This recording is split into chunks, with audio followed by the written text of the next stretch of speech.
Nung pinagdadasal ko yung magiging theme ng video na to, I really felt the Lord asking me to view the Kaliwa Dam issue in a very specific perspective, and that is home. So, samahan niyo ako in discovering what home is through our encounter with the Dumagats. It was an 8-hour walk, and yung agenda lang naman namin was to pay a visit to MWSS, DNR, and Malacanang, to urge them to reconsider and rethink due process. And sa alay lakad na yon, sobrang dami ko natutunan about our Dumagats. Wala pang Amerikano, andito na kami mga katutubo na inaalagaan ang kabundukan. Wala pa ang DNR, ang kauna-unahang po nag-aalaga ng ating kalikasan ay ang mga katutubo. Tama? Tama! Wala pa ang DNR, ang unang tanggapan at tagapamahala ng ating kabundukan ay ang mga katutubo. Tama? Tama! Kaya po, Secretary Loizaga, nabanggit na po ng ating mga katuwang dito kung ano po ang kanilang panawagan. Ang Sierra Madre po ay napakahalaga sa Metro Manila. Ang Sierra Madre ang nagtatanggol sa atin kung may dumarating na bagyo. Ang Sierra Madre ang pinanggalingan ng ating pagkain, ng kabuhayan, ng ating tubig, patubig sa ating palayan, tubig para sa ating bahay. Ang tubig ng Metro Manila ay nanggaling sa Sierra Madre na sagradong lugar ng mga katutubo. Ang kasalukuyang mga hydro dams, Dambuhalang Dam, na nagbibigay ng tubig dito sa Metro Manila ay nasa linunong lupa ng mga Dumagat Rementanos. Sino pa ay nagsasakripisyo para sa kapakanan po natin dito sa Metro Manila.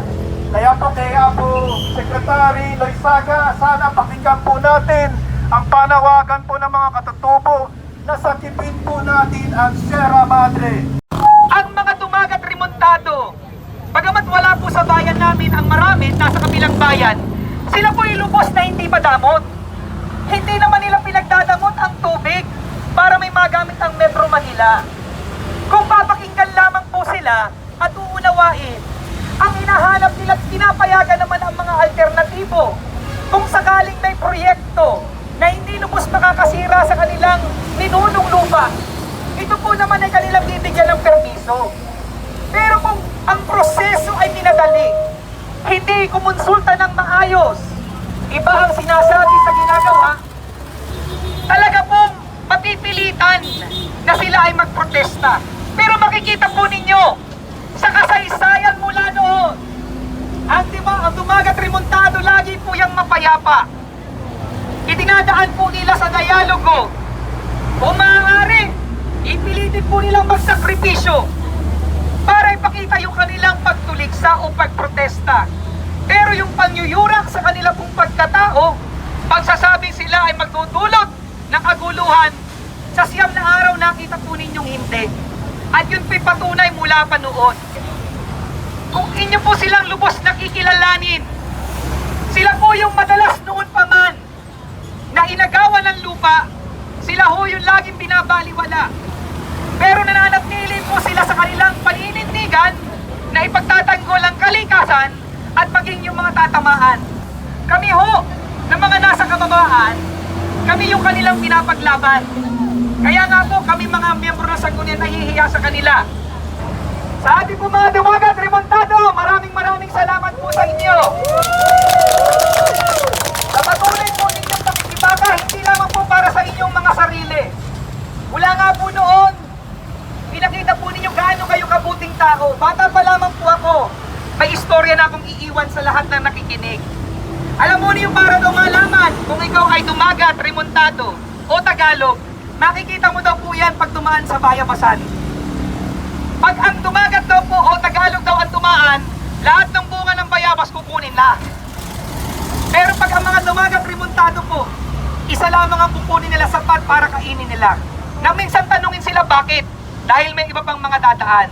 At baka magutom sila, wala silang kakainin. Ganoon po sila kabuting tao. At nandito po kami para panindigan yung kanila pong pinapaglaban. Maraming salamat po muli sa inyong lahat, mga katutubo. Mahal po namin kayo. To live a very simple life. leave a very low carbon footprint. But now, you are again asked to be offered in the altar of development by sacrificing your life for the sake of urban dwellers. We hope that the people in Manila will see and know your situation and rethink what kind of development or what design of Kaliwalam will be done in order that you will not be inundated. We pray that responsibility bearers in government will be enlightened, make the necessary decision to protect you, prioritize you, our brothers and sisters na lumagat sa Remontados. Dahil kayo, kung nanood sa Sierra Madre, kayo yung nagpapantay sa Sierra Madre. Kung kayo ay mawala na rin ang Sierra Madre. Nadedesisyonan ng PAMBI, yung pong tinatawag nating SAPA o yung tinatawag na Special Use Agreement in the Protected Area. Ang itatayo pong Kaliwa Dam ay nasa loob ng protected area na PP 1636. At dahil po ang PP 1636 ay wala pa pong malinaw na management plan, isinasaad po sa tinatawag nating direktiba ng DENR na hindi po pwedeng maggawad ang PAMBI na ito ng SAPA hanggat walang management plan.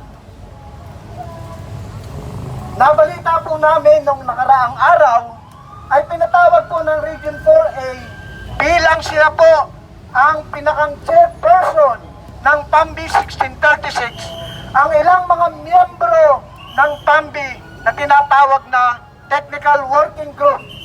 Dapat po ay hindi ito dinidesisyonan ng atin pong pinakang chairperson ng Protected Area Management Board at ito po ay dapat inilalahad at pinag-uusapan ng lahat po ng miyembro ng PAMBI. Kaya po kami naniniwala na sa inyong matuwid na pamumuno ay inyo pong paiimbestigahan ang DENR Region 4A at baka po magkaroon na naman ng tinatawag nating under the table na mga kasunduan sa MWSS at mai-issue ang SAPA ng walang pahintulot sa mga miyembro nito ng PAMBI. Ako po bilang katutubo na member din ng PAMBI, sinasabi, pinapasinungalingan ko rin ang MWSS na sinasabi nila na payak daw ang PAMBI, kumpleto na ng permit ang PAMBI. Wala po kaming ibinibigay na permit, pero bakit ipinagpapatuloy ang pagkukonstruksyon ng Kaliwa Dam? Sa ngayon po, ang access road, ginagawa na nila ulit, nire-repair nila ulit, pero wala kaming ibinigay na permit sa PAMBI. Kaya kami ay nananawagan sa DENR, hindi po namin kayo inaaway. Kami po ay nananawagan na sana tulungan ninyo kaming mga katutubo. Suriin ninyo mabuti kung sino ba ang lumalabag sa proseso. Sino ba ang lumalabag sa batas, pangkatutubo at pangkalikasan? Ang MWSS po. Kaya nananawagan kami sa DENR, pag-aralan po ninyong mabuti para may maging katuwang kaming mga katutubo sa pangangalaga ng kalikasan. Maraming salamat sa nagturo sa akin ng panggamit, pangsukat na ang elevation na itatayo ng Kaliwa Dam sa bahagi ng boundary ng Rizal at Quezon ay mas mataas kaysa sa elevation ng aming pamayanan. At ito ay isang malaking bahagi ng pamayanan ng Daraitan ang ilulubog at kung hindi pa ako ang nag-request na magkaroon din po sana ng public hearing doon sa aming lugar ay hindi po nila gagawin. Itinatago po nila ang aming barangay na ito ay kasali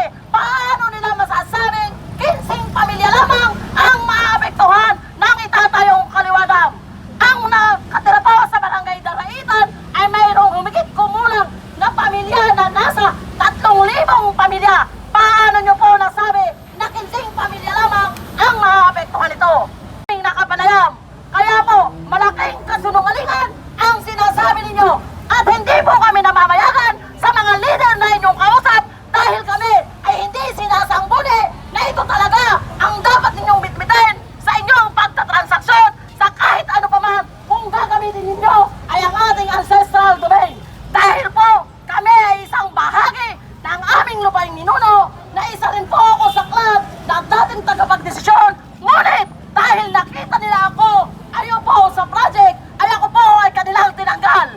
Yun lang po at maraming salamat. Magandang araw po sa ating lahat. Kami po ay nagpapatunay.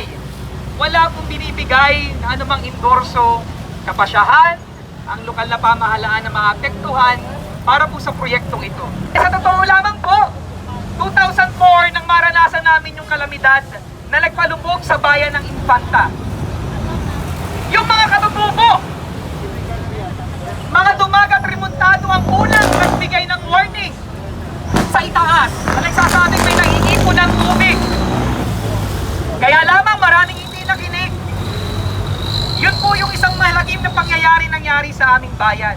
Kaya mula po noon, yung aming sanggunian patuloy na nagpapasa ng hindi pagsang-ayon. Kaya po kami po sa lokal na pamahalaan, hindi lamang po sa Infanta, nung minsan kasama din po natin ang lokal na pamahalaan ng Talay na kami ay dumaan. Ang amin pong panawagan, tamang proseso, yung nasa batas. Una ang tatamaan nasa protected area. Ikalawa, nagsimula po tayo ng construction doon sa aming bayan ng access road nang wala po namang permiso ang lokal na pamahalaan. Nakakalungkot dahil may isa kaming konsyal noon, hindi man lamang pinapasok sa sarili naming lugar, sa nasasakupan mismo ng bayan namin para tingnan yung sitwasyon. Ang atin po dito, mga kababayan, tayo iisang Pilipino, pero dapat pakinggan din po natin yung mga kaliliitan. Sila pong lubos na maapektuhan. Sila pong tunay na tatamaan. Pero uulitin ko po, sa mga kababayan natin sa Metro Manila, hindi po pinagdadamot ang tubig ng Sierra Madre. Kung may alternatibo, bakit po ba hindi? Kaya lamang ang Kaliwa Dam, malinaw po sa mga naging presentasyon, may mga permanente pong malaking impact na sisira hindi lamang sa kalikasan, kundi sa kultura po ng mga nanirahan doon. May mga barangay na palulubugin. At ito po, kami bilang mga pinagkatiwalaan din ng taong bayan, handa ho kami maging boses doon sa mga hindi na pakikinggan. Sa kahulihan, sa kaunahan, pag-unawa at respeto po yung aming hinihingi.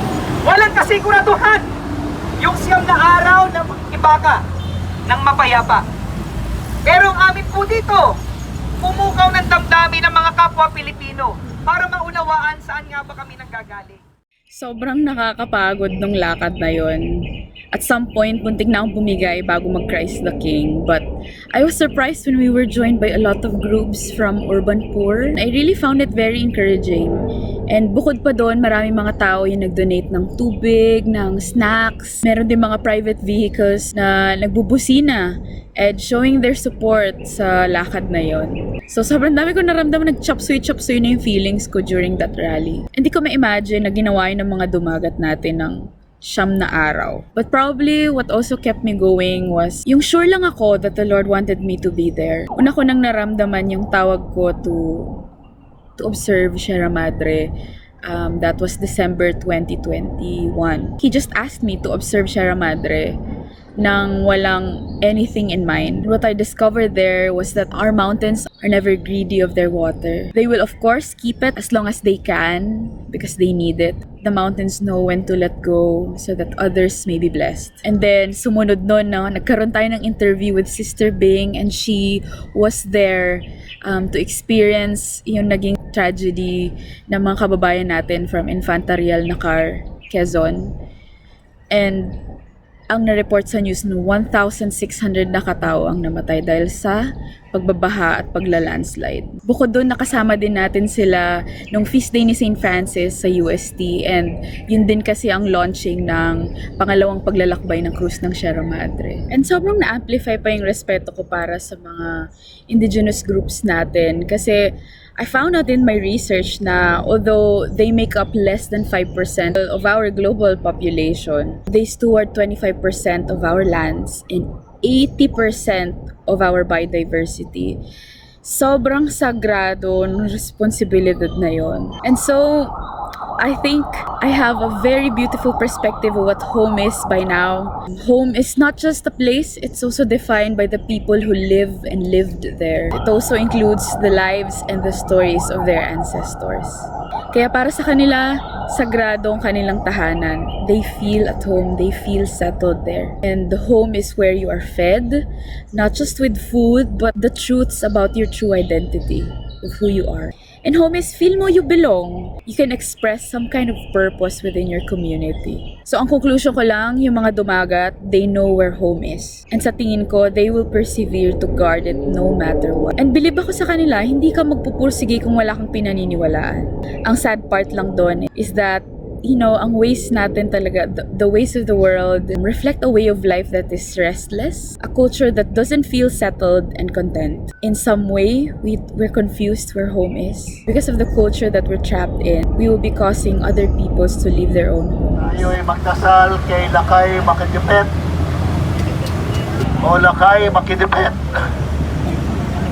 Sa inyo ang lahat, ang bundok at ang lawa, ang tubig, ang patis ng ilog na dumadaloy sa lahat ng kakabundukan ng Sierra Madre. Na libong taon nang binuhay ang aming mga kapatid na dumagat at dahil rin na pagtatanggol nila ang likas yaman ng tubig, kaming mga umaasa rin dito ay nakikinabang. Paspasan niyo po ang aming mga kapatid na nagsasakripisyo. Hindi sila sanay sa usok ng syudad. Sanay sila sa sariwa at malinis ng hangin ng kabundukan. At pati yun kung pwede nilang bilhin, ilagay sa bote, aangkinin na rin nila ang hangin. O Panginoon, buksan niyo ang aming mga mata. Walang may-ari ng kabundukan. Hindi pwedeng kami ninuman.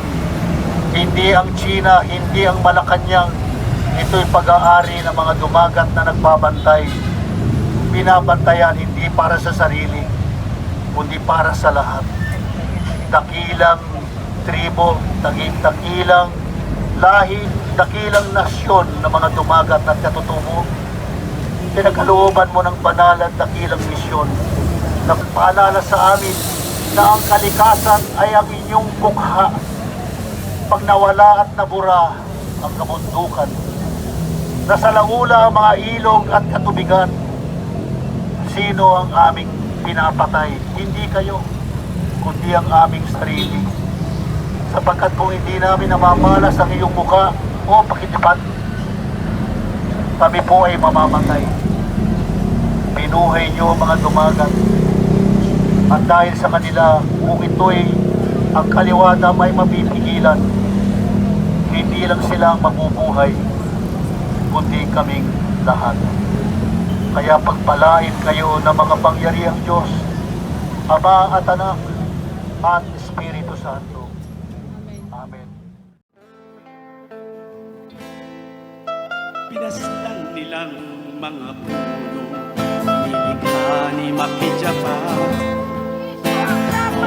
Umpoto ka lupa'y inagaw sa mga dumagat. Nilulog ng ingay ng nagaling dimak. Panagboy ng Sierra Madre.